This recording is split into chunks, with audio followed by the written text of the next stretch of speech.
Matt Porter last updated 11:26, August 18, 2017. Black Ferns halfback Kendra cocksedge in full flight on her way to a try against England in June. With pool play at the Women's Rugby World Cup safely negotiated, veteran Black Fern Kendra cocksedge might take the odd moment to reminisce about the last time she was in this part of the world. It was nearly 2 years ago across the Irish Sea in London when cocksedge walked up to collect the Women's World Rugby Player of the Year award. As she bashfully made her way to that large stage, the brilliant number 9 received a standing ovation from the entire All Blacks squad, who were in attendance fresh from winning back-to-back World Cups in Twickenham the previous day. The World Rugby Awards dinner was the glittering aftermatch of the showpiece tournament, with everyone who was anyone in the global game present to witness cocksedge crowned world's best. Among the All Blacks clapping the hardest was cocksedge's relative Beauden Barrett. 12 months later it was Barrett being officially anointed the world's best player following a breakout season. One extended family from coastal Taranaki boasting the best women and men's players on the planet in successive years. Read more. Black Ferns rout Canada World Rugby Award stokes Kendra cocksedge's passion for the game. Taranaki's Barrett family creates a buzz by making All Black history not bad going. The 2015 Women's World Rugby Player of the Year winner credits sessions with former Abs kingpin Dan Carter as having the most profound influence on her goal kicking. So how related are these freakish rugby talents? The All Black Barrett trio of Beauden, Scott and Geordie have a great-granddad, Mick Gooden, whose brother Harry was cocksedge's granddad. In other words, the Barretts' great-great-grandparents and cocksedge's great-grandparents are the same people. Harry and Mick's folks Walter Francis and Mary Elizabeth Gooden née Carey. Each branch of the family tree is laden with rugby talent. Brett and younger brother Gareth Gooden, cocksedge's first cousins on her mum's side, both played NZ U19s, and Brett played NZ secondary schools and was the Taranaki halfback for a number of years. Grandad Harry and Mick's sister Mary married into the McEldowney clan that boasts the late All Black loose head prop John and his fellow Taranaki Centurion tight-head brother Bryce in their whakapapa, plus a heap of other prominent Taranaki sportsfolk. Cocksedge grew up in the village of Okato, about 25 clicks up the road from the Barrett's farm in Rahotu, both on the west coastal side of Mount Taranaki. We came across the Barretts growing up, but not a huge heap, she recalls. Twin Jenna and her 2 older sisters plus nearby cousins the Sims and Goodens were enough to keep young cocksedge entertained in the early years. However, being one of the best women's rugby players in the country for more than a decade, her path regularly crosses the Barretts today. She and Beauden regularly host a kicking masterclass segment on Small Blacks TV, a popular show for young Kiwi rugby fans. Cocksedge grew up in Okato, not far up the road from the world-famous and blood relative Barrett family. A prolific goal kicker for the Black Ferns, Cocksedge said that while Shes learned off Beauden, who's 3 years her junior, Hes learned a little bit off me too. It was a few sessions with her male World Rugby Player of the Year 2015 counterpart Dan Carter that had the most profound effect on cocksedge's kicking.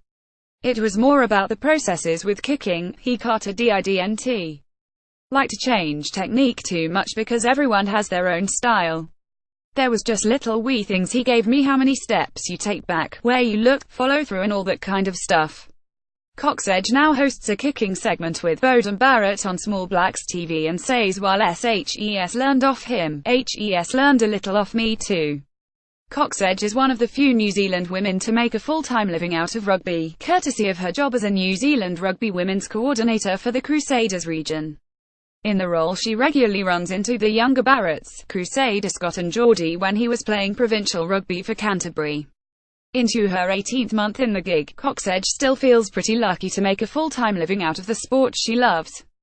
To wake up every day and get to work on something you're so passionate about is pretty awesome. I like the idea of giving young girls the opportunity to live the dream that I'm living by working and playing for my country. Like most of her extended whānau, including the Barretts, Cocksedge is a talented cricketer, and it was the bat and ball game that initially lured her south from Taranaki with a scholarship at Lincoln University in 2007. Cocksedge has racked up 40 test caps, had she played for the All Blacks, with their busier schedule, over the SMAE timeframe, she'd have more than 100.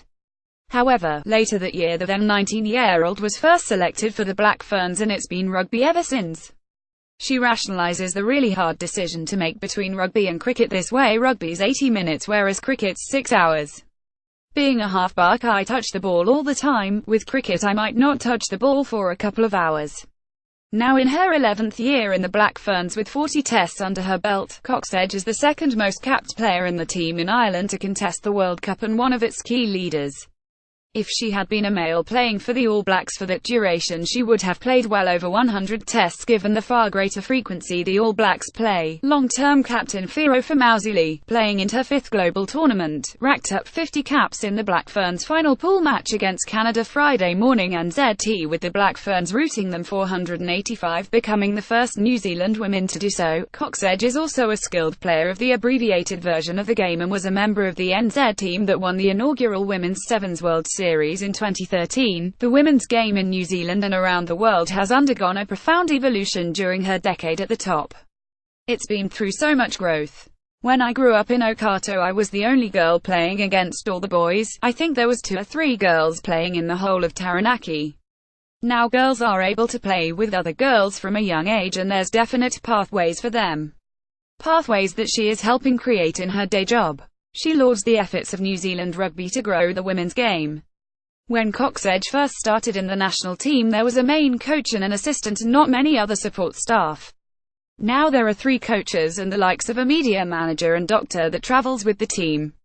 Even with the kit that we get. I remember when we first started it was all men's sizing, and it was too big.